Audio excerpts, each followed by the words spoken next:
कि मैं बिल्कुल लास्ट स्टेज पे थी, जहाँ पे कोई आने की वापस दुनिया में 1% भी उम्मीद नहीं थी। मुझे लगता था हम गुरुजी वाले हैं, हमें कुछ नहीं होएगा। मैं बड़ा सपनों में दिखते हो सबको, मुझे तो आज तक आप कहीं नहीं दिखे कि गुरुजी फर्स्ट टाइम ड्रीम्स में आए तो उन्होंने मुझे पैर नहीं छूने दिए, खाली मेरे बाल पकड़े और मतलब मेरे बाल खोल दिए।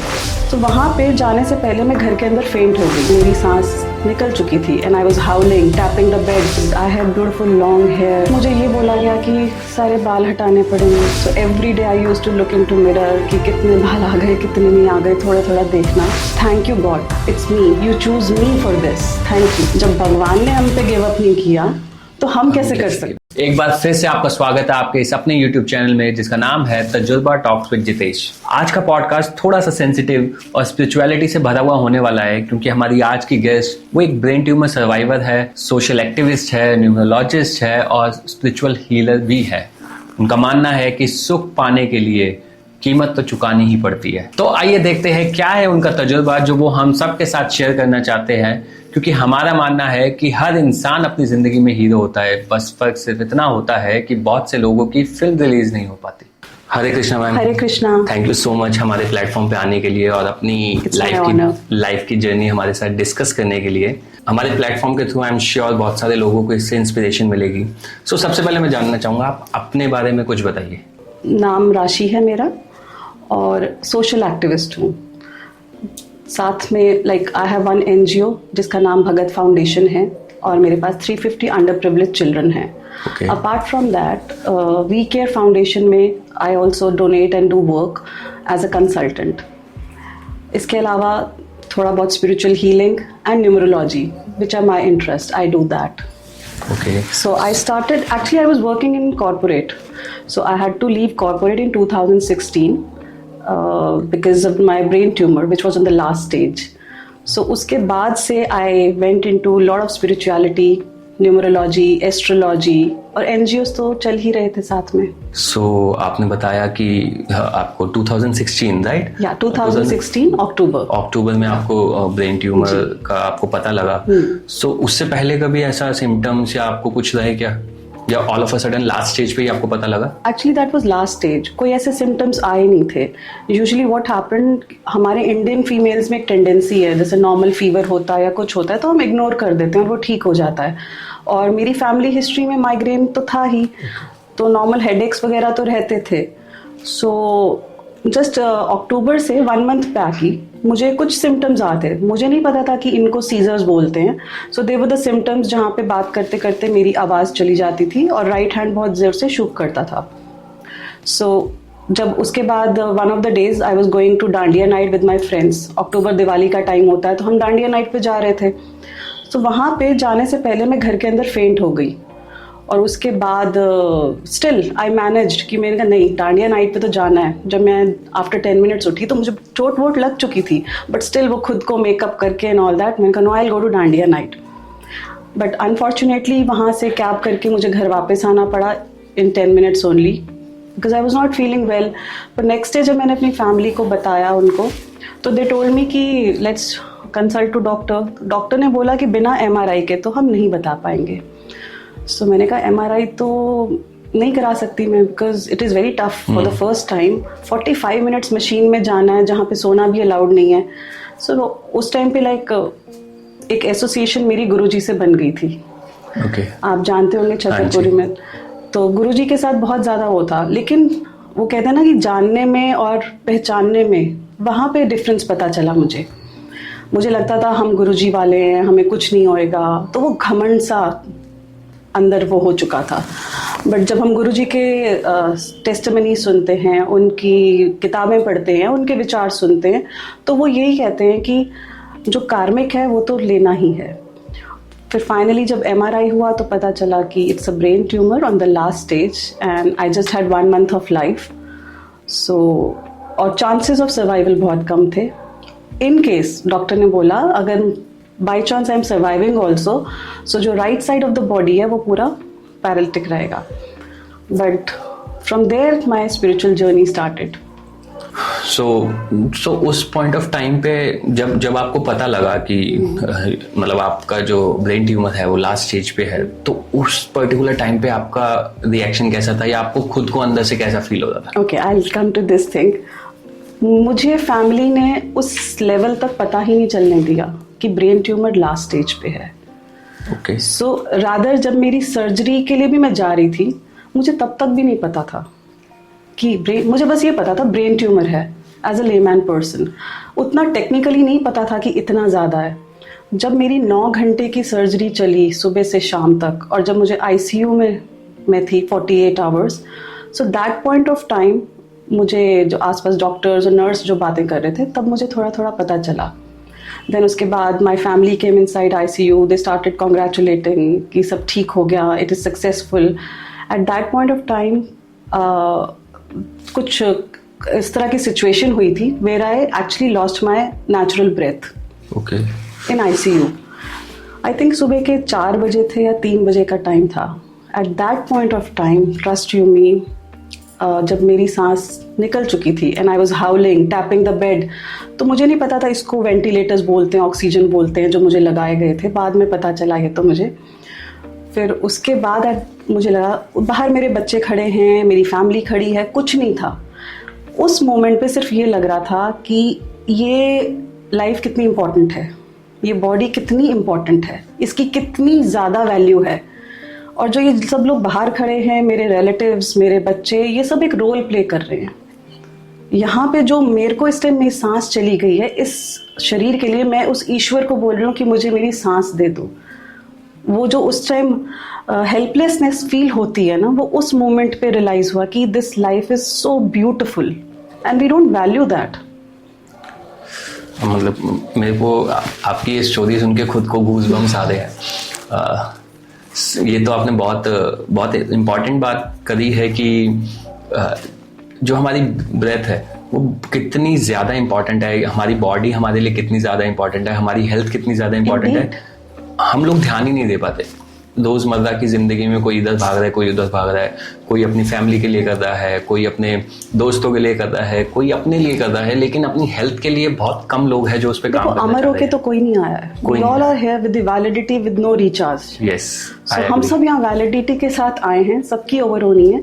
सो जितनी भगवान ने दी है, जिसको हम भगवान बोलते हैं, जिसको हम मानते हैं एक पावर है जो सृष्टि चला रही है, we need to respect that. उसको ग्रैटिट्यूड देना बहुत ज़रूरी है। बहुत ज़रूरी है। जब आपको फर्स्ट टाइम पता लगा ब्रेन ट्यूमर का, so did you find any change in the behaviour of this world? मतलब जो आपके दोस्त थे, आपके रिलेटिव्स थे, तो उनके बिहेवियर में कुछ चेंज नजर आया? मतलब pre brain tumour, post brain tumour की लाइफ में डिफरेंस कैसा था? पहले तो of course like I am a single parent, the world knows that. So पहले भी लाइफ चल रही थी स्ट्रगल वाली, लेकिन उसके बाद ऑल ऑफ अ सडन लोगों ने they were sympathising with me, empathy भी थी, everything was there, very supportive, I won't deny with that. But वो एक स्ट्रॉन्ग विमेन का टैबू लगा दिया।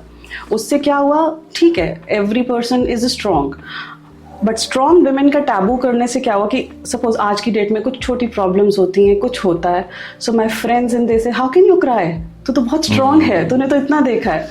But I am a normal human being. Yes, that was a journey which taught me a lot. मुझे बहुत कुछ सीखने को मिला। मतलब आपके फ्रेंड ने बोला हाउ कैन यू क्राई। मुझे ऐसा लगता है कि हमारी सोसाइटी ना रोने को एक वीकनेस की तरह देखती है।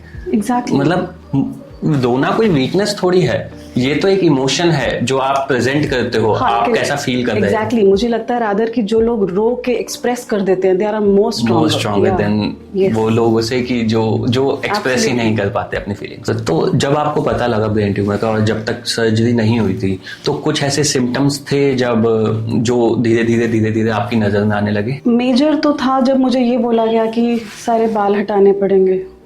सो because I had beautiful long hair and जो सर्जरी थी पूरा सिर खुला था एंड 51 स्टिचेस आए थे।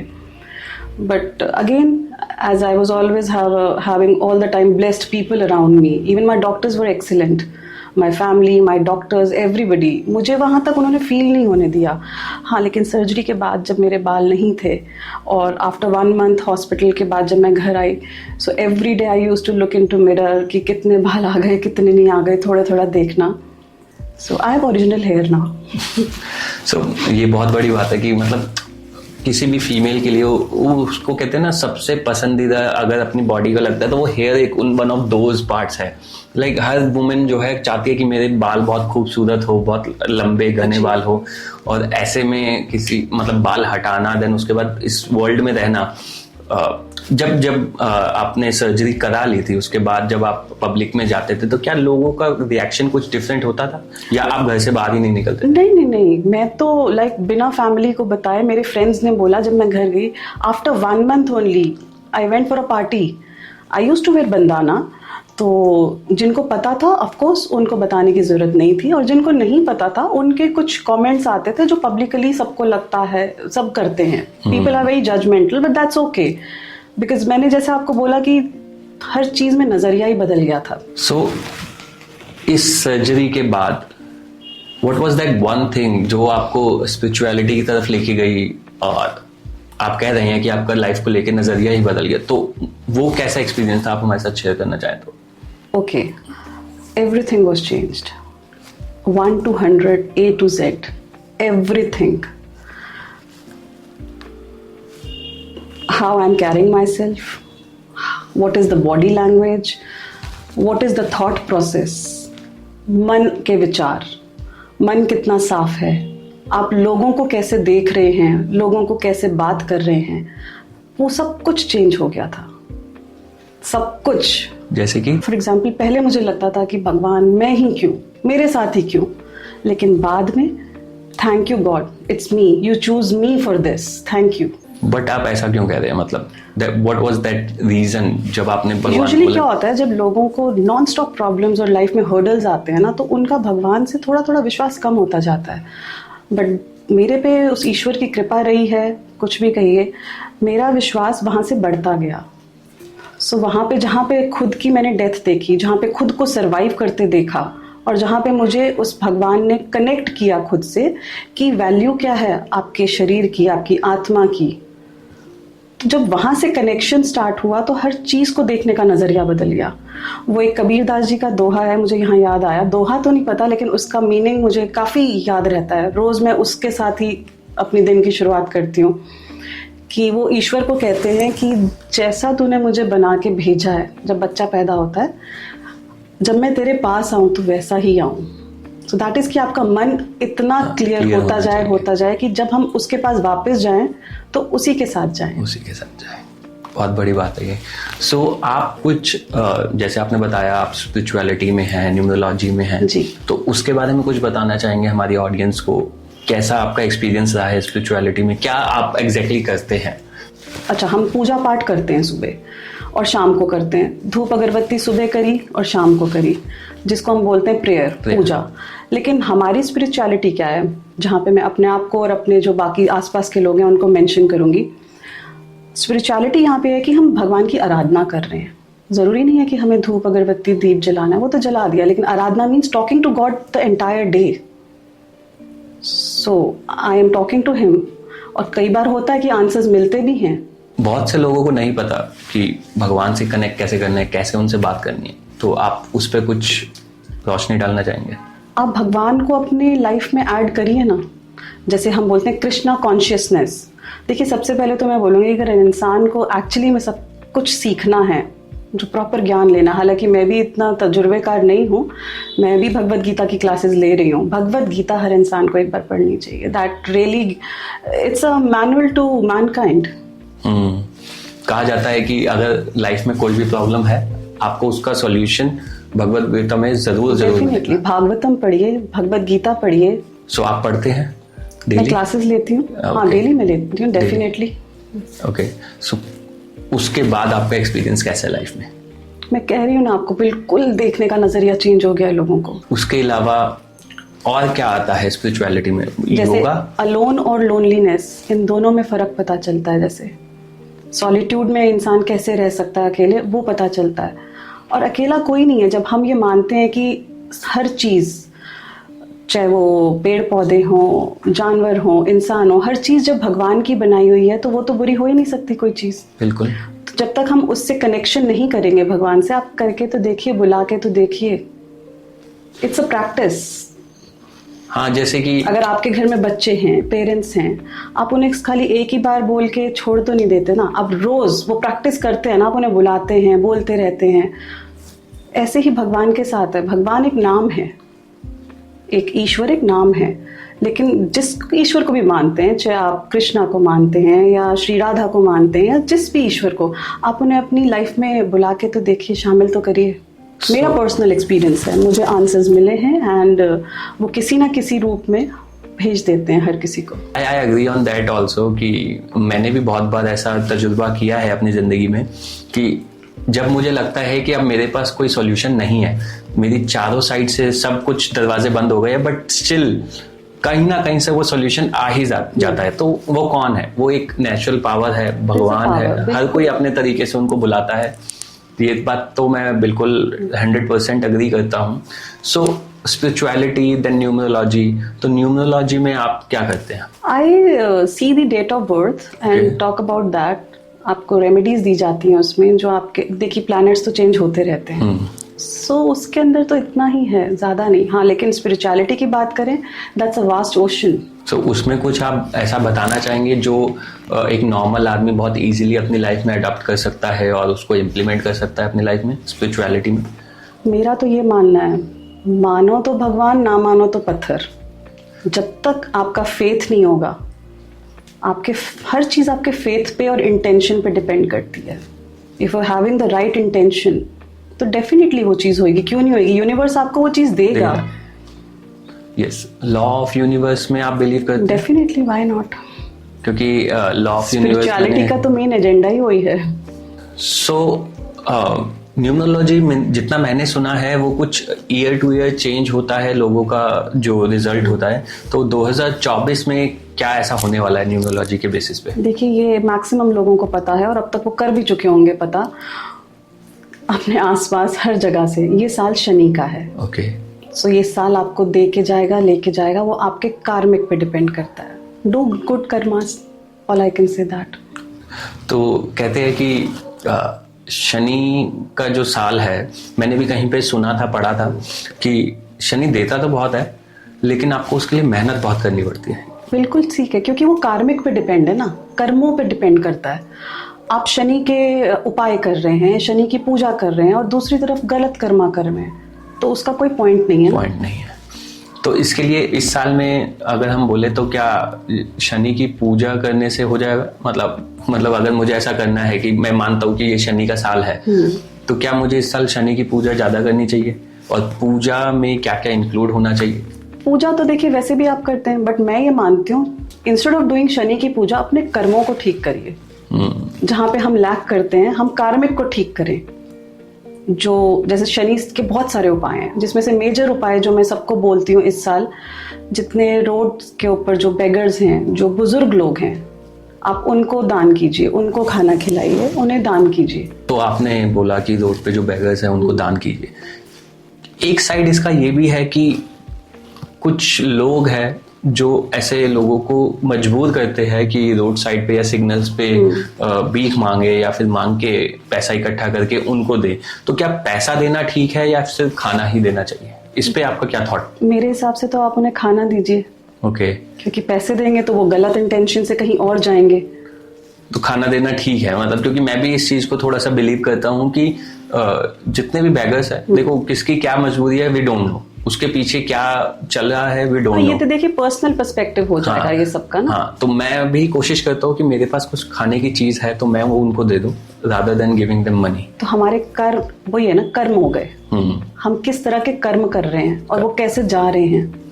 सो बेसिकली अगर मैं इसको सम अप करना चाहूँ तो 2024 में लोगों को अपने कर्म अच्छे, आइडली तो कर्म तो हमेशा ही अच्छे होने चाहिए। हाँ, क्योंकि मैं बहुत स्ट्रॉन्ग कर्मा बिलीवर हूँ। मैं बाकी सब चीजों में बहुत कम विश्वास करता हूँ। मेरा एक सिंपल सा लॉजिक है अपनी लाइफ का कि अगर मेरे कर्म अच्छे हैं ना तो मेरा कुछ बुरा नहीं हो सकता।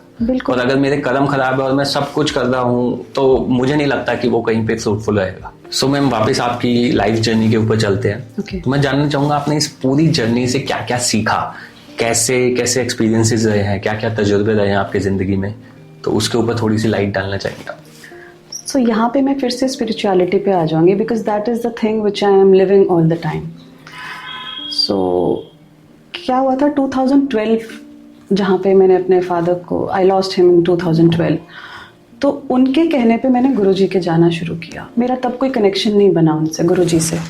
रादर मैं मन ही मन ना मजाक बन जाता था कि यार ये कैसे गुरुजी हैं, ये तो लाइक वो जो शाकाल आते थे मूवीज़ में मुकैम, वो वैसे लगते हैं। सो मैं जाती रही काफ़ी सालों तक, बट मेरा कनेक्शन नहीं था। वो इसलिए क्योंकि मेरे फादर ने बोला था तो मैं जाती रही, कोई कनेक्शन नहीं बना। और बार बार मुझे सब, जब मैं लोगों का सुनती थी कि हमें गुरुजी दिखे, हमें सपने में दिखे, ये दिखे वो दिखे, तो मुझे लगता था यार ये कैसे लोग बोल लेते हैं, मतलब इतना कैसे विश्वास कर लेते हैं ये लोग, कितने अंधविश्वासी लोग हैं, ऐसे थोड़ी ना कोई दिख जाते हैं। कभी ऐसा लगा कि वो जानबूझ के बोले लाइमलाइट में आने के लिए? मतलब वो एक जना बोलेगा, दो जना सारे ही गुरुजी कैसे बोलते थे। मैंने कहा यार तो बड़े अजीब लोग हैं, इन्होंने लगता पक्का कुछ अपनी कम्युनिटी बनाई हुई है। This is some propaganda, they are trying to do that. So मैं भी ठीक है, कोई बात नहीं, कर रहे हैं। मैं तो अपना हर मंडे जाती थी, बिकॉज डैडी ने बोला था, वहाँ जाती थी और वापस आ जाती थी। 2012 से लेके 2016 तक मैं ऐसी बस चले जा रही थी, लाइफ चल रही थी हर्डल्स वाली, बोल ठीक है। जब 2016 में मैंने ऐसे ही गुरुजी को बोला, मैंने कहा आप तो बड़ा सपनों में दिखते हो सबको। I was making literally fun of him, which is very wrong on my part, now I realise. तो मैंने कहा बड़ा सपनों में दिखते हो सबको, मुझे तो आज तक आप कहीं नहीं दिखे। तो जिस अक्टूबर में मेरी सर्जरी थी, उससे 1 वीक पहले ही गुरुजी फर्स्ट टाइम ड्रीम्स में आए। एंड वो किसी शिव जी के मंदिर में चल के जा रहे थे, जैसे देखते हैं हम उनकी रील्स देखते हैं, वो कितनी तेज चलते थे। तो मैं उनके पीछे पीछे जा रही थी, और यूजुअली जब मेरे काफ़ी लंबे बाल थे तो मैंने उस पर्टिकुलर ड्रीम में अपने बाल ना बांधे हुए थे। सो मैं ऐसे ही उनके पास पैर छूने गई, तो उन्होंने मुझे पैर नहीं छूने दिए, खाली मेरे बाल पकड़े और मतलब मेरे बाल खोल दिए, वो जो मैंने टाई किए हुए थे ऐसे पकड़ के खोल दिए, और फिर मेरा सपना खुल गया। तो मेरे को पता है गुरुजी मुझसे सपने में दिखे मुझे, और कहीं ना कहीं गुस्सा है जिस तरह उन्होंने मेरे बाल पकड़ के फेंके। लेकिन मैंने फिर भी लोगों को बोलना शुरू कर दिया। अगेन वो जो घमंड था कि मुझे भी गुरुजी दिखे, मुझे भी गुरुजी दिखे। ये तो जब MRI के बाद जब पता चला ब्रेन ट्यूमर है और बाल जब हटाए गए, then I could relate that dream with me कि बाल ही क्यों पकड़ के फेंके। और फिर उसके बाद वहां से ग्रैटिट्यूड, शुक्राना स्टार्ट हुआ, वो जर्नी स्टार्ट हुई। वो जो जानने का, पहचानने का था, वो मतलब लिटरली एक ऐसी चीज होती है जो सोल लिटरली कनेक्ट कर लेती है, वो वहां से स्टार्ट हुई। मतलब कहते हैं कि उस दिन घमंड टूटा। हाँ, सब कुछ टूट गया, मैं कह रही हूँ, बिल्कुल सब चेंज हो गया, लाइफ ही चेंज हो गई टोटली। ऐसे लग रहा था लाइक मैं गॉड की फेवरेट हूँ, मुझे लाइफ में इतनी जो प्रॉब्लम्स मिली हैं बिकॉज मैं उनकी फेवरेट हूँ। He is blessing me, he is teaching me everything by giving all these hurdles. और फिर जब मैं घर आई, तब एक बार गुरुजी और आए थे, फिर कभी नहीं आए ड्रीम्स में, where he was blessing me। और बस मैं उनका हाथ पकड़ी हुई थी, मैंने बस ड्रीम में ये देखा, गुरुजी गुरुजी बोल रही थी, जहाँ पे उन्होंने ब्लेस किया और फिर वो चले गए। बट उस दिन से लेके आज तक it has never ever happened. 2016 अक्टूबर से लेके टिल डेट, आज की डेट तक, एवरी नाइट मैं सो जाती हूँ, फिर भी मेरे फ़ोन में, यूट्यूब में गुरुजी के सत्संग नॉन स्टॉप चलते रहते हैं। बीच में सुन रही थी, फिर मैं ठीक हो गई, फिर मैंने सत्संग बंद कर दिए। ऑल ऑफ अ सडन मुझे गुरुजी की फिर कनेक्शन, जैसे I told you, spiritual connection is we talking to God. So एक दिन आवाज़ आई पंजाबी में, वो बोले कि मेरा सत्संग तूने बंद कर दिया है। So then again I started. अभी मैं सो जाती हूँ, मैं सुनती हूँ, नहीं सुनती हूँ, बट वो चलते रहते हैं। Connection to God we can say, आप कोई भी नाम दे दीजिए, नाम दे सकते कोई। एक है ऐसी पावर जो आपको संभाले हुए है। और क्या एक्सपीरियंसेस है आपके लाइफ को लेके, स्पिरिचुअलिटी से हट के डे टू डे लाइफ में? जैसे आपने बताया कि आप पहले कॉर्पोरेट में थे, क्योंकि मुझे ऐसा लगता है कॉर्पोरेट की लाइफ एक बहुत ही अलग दुनिया होती है। They don't talk about spirituality, वो इन सब चीजों में बहुत ही कम विश्वास रखते हैं। कुछ आपके मेरे जैसे लोग होते हैं। आजकल चीजें बढ़ रही हैं यंगस्टर्स के बीच में, they are going towards little spirituality, I can see that, which is a good thing. क्योंकि जब हम कॉर्पोरेट्स में थे तो उस टाइम ये कल्चर नहीं था।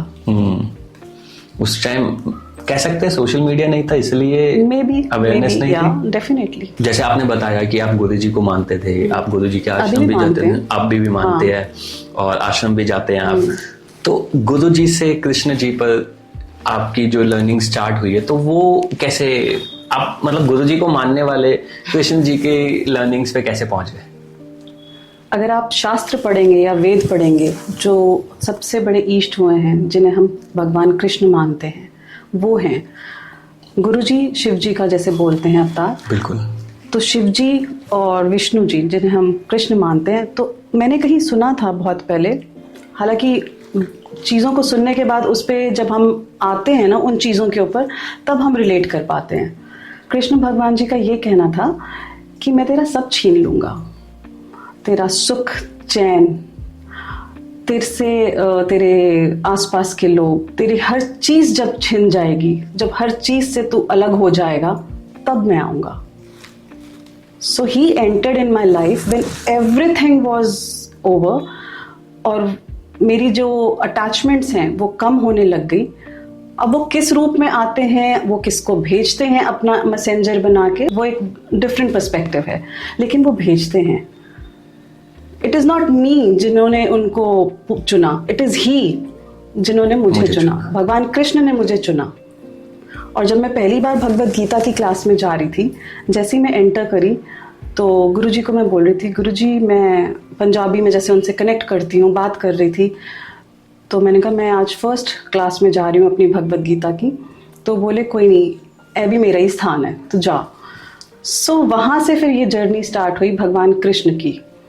So that is like something endless. उसके लिए तो जितना बोला जाए कम है।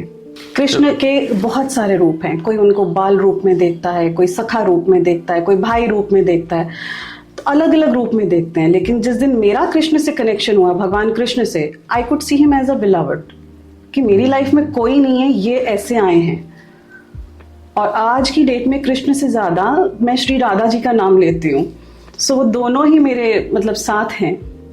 मैंने कहीं पे सुना था कि अगर आप एक बार कृष्ण जी का नाम लेंगे तो वो खुश होंगे, तो आपको एक बार कृष्ण जी के नाम लेने का फल मिलेगा, लेकिन अगर आप एक बार राधा जी का नाम लेंगे तो वो 1000 गुना फल करके देते हैं। मतलब मैंने ऐसा कहीं सुना था। तो कई बार छोटी छोटी लाइफ की प्रॉब्लम्स में जब कृष्ण जी नहीं सुनते हैं तो फिर मैं राधा जी को अप्रोच करती हूँ। मैंने कहा राधा जी प्लीज बोलो ना आपने। सो वो सुनते हैं और आंसर्स भी मिलते हैं।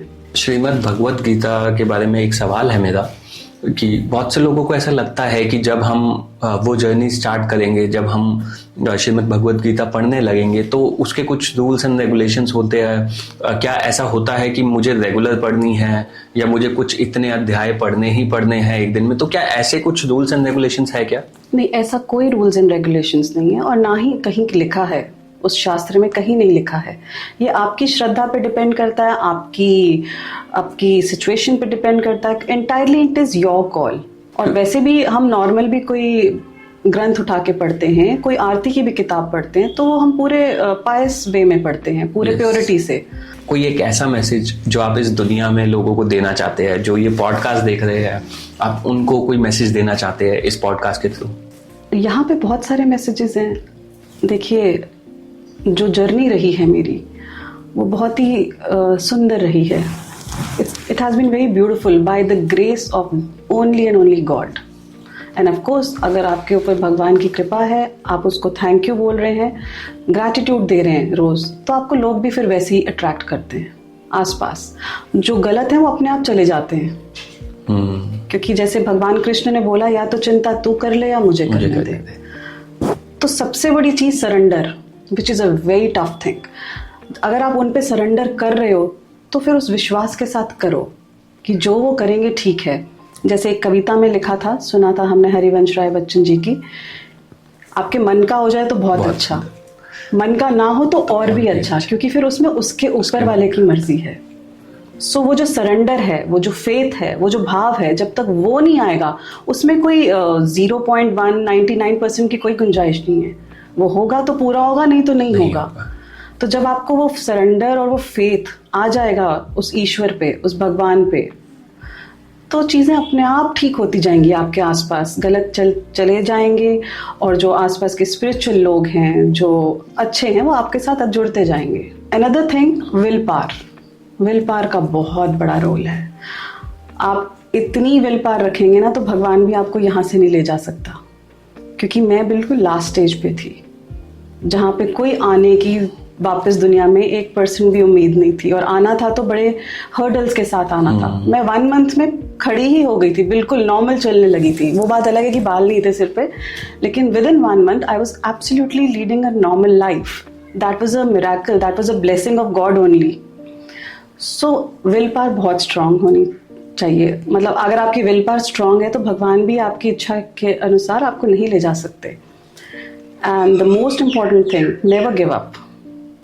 जब भगवान ने हम पे गिव अप नहीं किया तो हम कैसे कर सकते हैं? तो गिव अप तो करना ही नहीं है कभी। मेरी लाइफ में भी कभी ऐसे पॉइंट्स आते हैं और आए थे जहां पे गिव अप करने की कई बार इच्छा आई, लेकिन कहते हैं ना, वो भगवान किसी ना किसी को अपने रूप में भेज देता है। सो जब तक हम वो फेथ उस पर रखेंगे तो वो भेज देगा। Faith, yes, belief, faith, surrender, these are very very precious words. Thank you so much ma'am, हमारे साथ अपनी जर्नी शेयर करने के लिए, अपने एक्सपीरियंसेस शेयर करने के लिए। एंड ऑनेस्टली स्पीकिंग, इस पॉडकास्ट के बाद मुझे ऐसा लग रहा है कि लाइफ सच में बहुत ब्यूटीफुल है। Indeed it is beautiful. आप देखिए, मैं यहाँ पे एक चीज़ अपने उसमें भी बोली थी गुरुजी के सत्संग में। अगर आपको लगता है कि आपकी लाइफ में ये प्रॉब्लम है, वो प्रॉब्लम है, सबसे पहले सुबह आप उठ के देखिए, आप ब्लेस्ड हो, आपके बॉडी के सारे पार्ट सलामत हैं। जिनके हाथ पैर नहीं है उनसे जाके पूछिए, आपके एक एक बॉडी का अंग सलामत है। आप सुबह रोज नया सूरज देख रहे हो, इससे बड़ी ब्लेसिंग और क्या होएगी? लोग सोए सोए चले जाते हैं, तो ये बहुत बड़ी ब्लेसिंग है।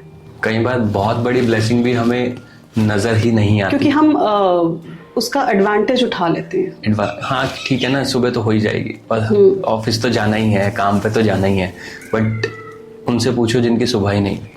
बिल्कुल, उन घरों में देखिए, या फिर एक हॉस्पिटल का चक्कर लगा लीजिए। अगर आपको लगता है आप हॉस्पिटल भी नहीं जा सकते, ऑफिस के लिए लेट हो रहे हैं, बाकी काम है, तो एक दिन अपनी सिर्फ एक उंगली काट के देखिए।